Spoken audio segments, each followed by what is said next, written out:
5 योगासन्स for arthritis and knee pain. नमस्कार, जीवन कोश पर आपका स्वागत है। दोस्तों, आज हम सीखेंगे वो 5 आसन जो आपके अर्थराइटिस और नी पेन की प्रॉब्लम को दूर करते हैं। त्रिकोण आसन। तो सबसे पहले शुरू करते हैं किस तरह से इस आसन को किया जाए।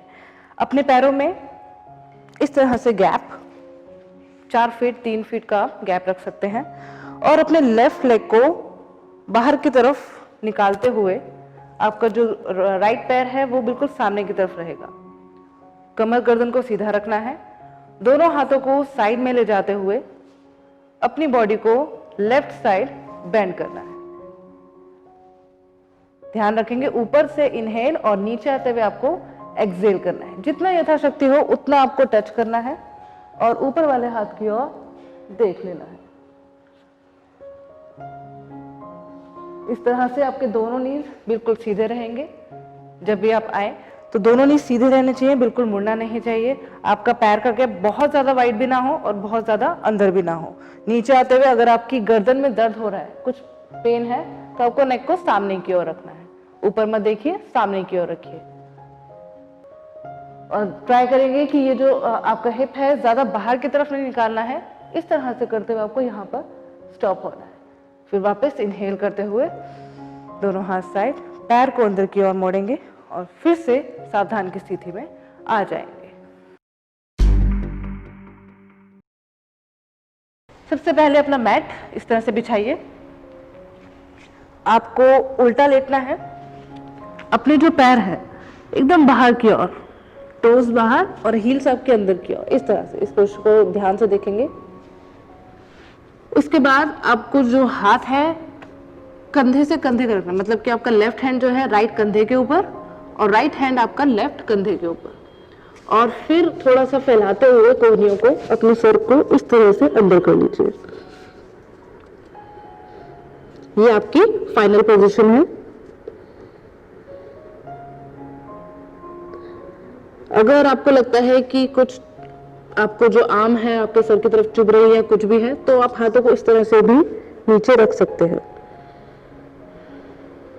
बॉडी एकदम रिलैक्स, कंधों को ज्यादा ऊपर नहीं उठाना है, बिल्कुल रिलैक्स छोड़ना है। आपको बॉडी के हर एक तनाव को रिमूव करना है। मलासन। सबसे पहले आपको मैट पर बिल्कुल सावधान की स्थिति में खड़े होना है। इस तरह से मैं थोड़ा सा इधर हो जाती हूँ ताकि आपको थोड़ा और अच्छे से दिख जाए। सीधा खड़े होने के बाद आपको लेग्स अपने शोल्डर से थोड़ा सा बाहर की ओर ओपन करने हैं। मतलब ये आपके शोल्डर्स हैं, इसके नीचे से थोड़ा सा बाहर आपको लेग ओपन करने हैं। और जो टोज हैं थोड़ी आउटवर्ड, हल्के से बाहर की तरफ, इस तरह से आपको लेग में सीधे खड़ा होना है। अब आपको अपने दोनों हाथ नमस्कार की पोजीशन में, एल्बोज बाहर की तरफ रहेंगी, अपनी चेस्ट के बिल्कुल सामने की तरफ। हिप जो है आपके अंदर और स्टमक इन, मतलब ये ऐसे आगे की तरफ और स्टमक अंदर की तरफ रहेगा। अब धीरे से आपको नीचे की ओर बैठना है, स्क्वाट पोजीशन में लाते हुए अपने आप को, और आपके जो एल्बोज हैं, आपके जो नीज हैं, इसके आसपास इस तरह से टक हो जाएंगी। मतलब आपको प्रेस करना है बाहर की ओर यहाँ से, और आपका हाथ यहीं का यहीं रहेगा। ऊपर आते हुए आपको इनहेल और नीचे आते हुए आपको श्वास को छोड़ना है, आंखें बंद, और इस आसन में बने रहना है कुछ देर के लिए। कमर बिल्कुल सीधी रहे, ना ज्यादा आगे झुकना है आपको, ना ज्यादा पीछे की तरफ जाना है। और ध्यान रखेंगे एल्बो से ऐसे पूरा प्रेस नहीं करना है, आपको हाथ रखना है अपनी यहाँ ट्राइसेप की तरफ से, और आप इसे प्रेस कर रहे हैं। हल्का सा आगे झुके हैं, कमर सीधी है, मुड़ी भी नहीं है, शोल्डर्स अंदर नहीं है। आप इस बात का ध्यान जरूर रखें जो जो बताया जा रहा है। उसके बाद धीरे से उठ के वापस आए, दोनों हाथों को फिर से नीचे की ओर लेके आ जाए, बिल्कुल आराम से। आपको आसन करते हुए ध्यान रखना है, जब आप जा रहे हैं नीचे तो ध्यान रखें कि आप कितना नीचे तक बैठ पा रहे हैं, उसका जरूर ध्यान रखना। वीरासन। तो चलिए शुरू करते हैं हीरो पोज किस तरह से किया जाए। आपका वीरासन। सबसे पहले आप वज्रासन में बैठना है आपको इस तरह से, दोनों हाथ आपके घुटनों पर, कमर और गर्दन को आपको सीधा रखना है। और जो आपके हिप है, मतलब जो आपका स्टमक है, वो कई लोगों को मैंने देखा है इस तरह से बाहर की ओर, और कमर की जो स्पाइन है आपकी काफी कर्व हो जाती है, उसको आपको हटाना है, मतलब स्टमक अंदर, हिप आगे की तरफ, इस तरह से आपको बैठना है।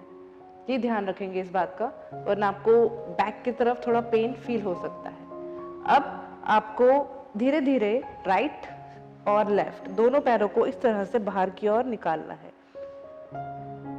और जो आपके हिप्स हैं वो पूरा मैट की तरफ नीचे की ओर आ जाएंगे।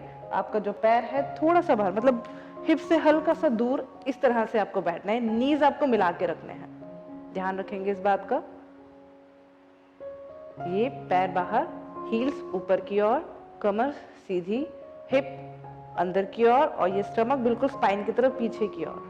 आंखें बंद और पूरा ध्यान आपकी श्वास पर।